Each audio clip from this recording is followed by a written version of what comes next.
अर्जुन श्रीकृष्ण को पचारे कि सखा तमें जो मनीष को भल पाओ ता सहित तुम कौन कर। तो श्रीकृष्ण टी हसिले आ उत्तर देले करोमी बंधु विच्छेदम।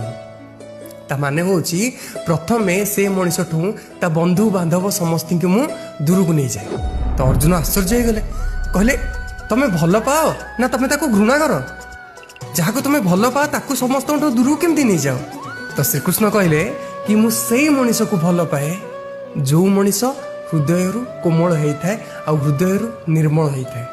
आउ जो मनीषर हृदय कोमल आ निर्मल होता है से मनीष सहित लोक मैंने किसी फायदा उठेबा पाई ही ता सहित बंधुता स्थापन करती। से मु प्रथमे बंधु मानू ताठू दूर को नहीं जाए। अर्जुन पचारे तापर कौन हुए सेतेबेले श्रीकृष्ण कहले कि जेते बेले से मनीषटा समस्त अलग हो जाए एकुटिया हो जाए सेतेबेले से मो पाखक आसे दुई हाथ टेकिकी गोटाए जिनस कहे भगवान मो जीवन में आउ केही नाहांती बास तमे ही मोर सब किछि।